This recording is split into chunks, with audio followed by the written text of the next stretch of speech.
ለወንድ ልጅ ወንደላጤ ከተባለ ለሴት ልጅ ምንድነው የሚባለው?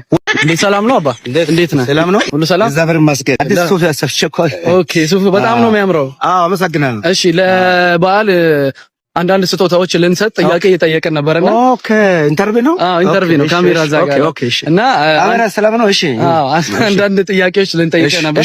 ሁለት ጥያቄ ከመለስክልኝ አሪፍ ስጦታ እሰጥሃለሁ። ኦኬ፣ እሺ። እሺ፣ የመጀመሪያው ጥያቄ አይቀር ነው፣ ችግር የለም። ጥያቄ እንደ አዲስ ጥያቄ ጠይቅ።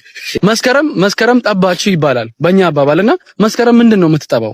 መስከረም ማለት አይ መስከረም ወሩ ምንድነው የሚጠባው? መስከረም ጠባች ይባላል በእኛ አባባል፣ በኢትዮጵያውያን አባባል ነው። ምንድነው የምትጠባው? መስከረም ትጠባለች እንደ ትጠባለች።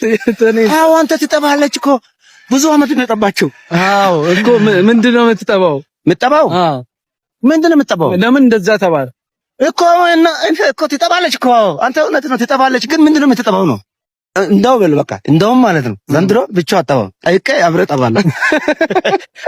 ጠባለሁ ከሷ ጋር መስከረም። እሺ ሁለተኛ ጥያቄ እሺ ይሄን ጥያቄ ከመለስክልኝ በጣም አሪፍ ሽልማት ነው ያለኝ። ኦኬ መልሱን ከመለስክልኝ ኮሜንት ላይ መልስ ይሰጡኛል። ያኔ እኔ አሪፍ ስጦታ ሰጣለሁ። ከኔ ባልተም መልሱ ኮሜንት ላይ እስኪ ማን እንዴት እንደምጠባ ማን እንደማስጠባት እንጠይቃለን።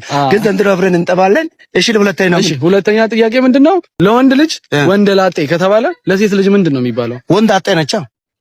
አይ ለሴት ልጅ እና ወሰተ ወይ እኮ ወንድ ልጅ ወንድ ላጤ አልኩ።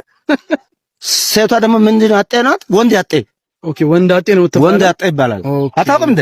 ኦኬ ወንድ አጤ ነው። መልሱን በቃ በጣም እናመሰግናለን። መልሱን ኮሜንት ላይ ከጻፉ ቆንጆ ነው። ግን መስከረም አብረን እንጠባ። እሺ እናመሰግናለን። እሺ አባቴ